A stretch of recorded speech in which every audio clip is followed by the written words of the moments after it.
A while back, I did a video about fuel surcharges and how it's better to do what you have to do to keep your company whole than to act out of fear and do nothing because you think you might lose some customers. I'm in a lot of Facebook groups where business owners are talking about what's happening in the economy and the world and what they're doing to combat these things, and I see a lot of business owners acting out of fear right now. They're scared to raise their rates because they think they might lose the business. And then if they do raise rates, they don't raise them enough to actually cover the cost they're trying to offset. Anytime you change anything with your business, you're going to have a few customers that are upset and complain. Your company is awful. It's just part of it. People don't like change. When it comes to your business, you're often going to have to do things that you know aren't going to be popular just to keep your business solvent and make sure that you're going to be here to serve your customers tomorrow, next week, and next year. In the last few years, we've seen a lot of difficult situations that we've had to make decisions around.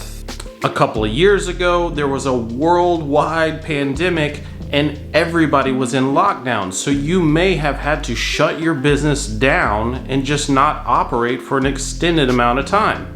And then when you were allowed to operate, you had to operate in difficult circumstances to serve your customers. On top of that, the government was paying people to stay at home and extending unemployment benefits. So it was very difficult, and it still is very difficult, to find labor. And most recently, inflation is causing massive fluctuations in prices. And it's hard to give a quote that would be good longer than a week to 30 days. And because inflation affects us all, labor prices are going up, then you have to raise rates again to make up for the increase in labor costs and the increase in inputs. And when you raise rates again, then labor prices have to go up to offset this, and it just keeps cycling and cycling until it kind of levels off. Obviously, customers don't like rate increases. And guess what? They never will.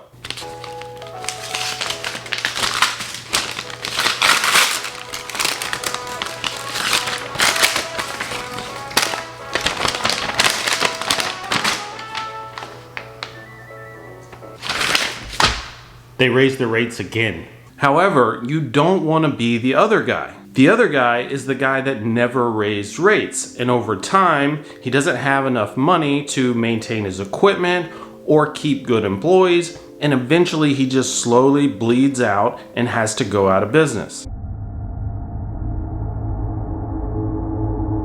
In the end, even a big rate increase can't save him because he's been neglecting so many things for so long. In the video, I talked about raising rates because my goal is to provide a reliable service at a reasonable price. To be reliable, you have to attract and retain good employees. You also have to buy and maintain decent equipment. If your costs are higher than your revenue, you'll stop doing some of these things.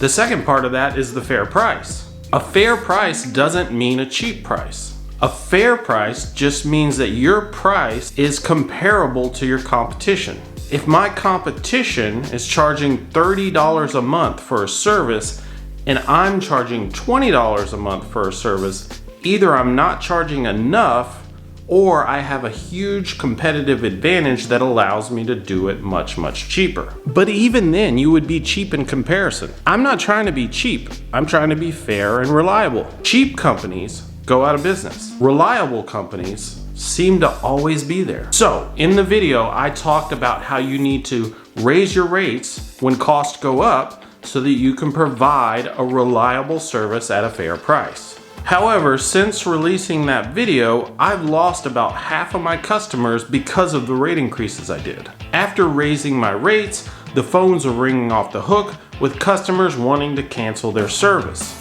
They felt like the price increase was unreasonable and they went with a competitor that was slightly cheaper than me. Sales have fallen off dramatically, and every day we lose more customers than we sign up. It all happened so quick too, I can't even explain it. It was almost overnight.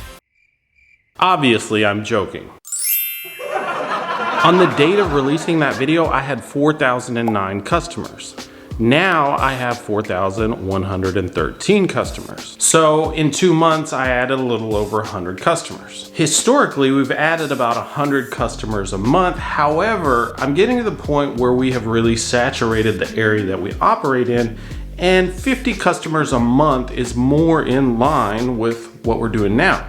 My point is that we've continued to grow even though we raised prices and added a diesel surcharge. This is because even with a price increase, we're still offering a reliable service at a fair price. Even if our customers thought, you know, these guys aren't reliable, let me call around, we're gonna be comparable to our competition because everybody's in the same boat. This is the difference between raising rates because something is happening in the economy or the world and just raising rates because you're being greedy. If everybody is doing what they have to do, then nothing changes, right? But if you're not doing what you have to do, you're going to be left behind and you're going to end up being like the guy that never raised rates and slowly bled out and went out of business. If you're new to the channel, I hope you consider subscribing. If you haven't seen the original 2 videos about inflation and about fuel surcharges, I'm going to put them up right here, and I'll see you soon in the next video.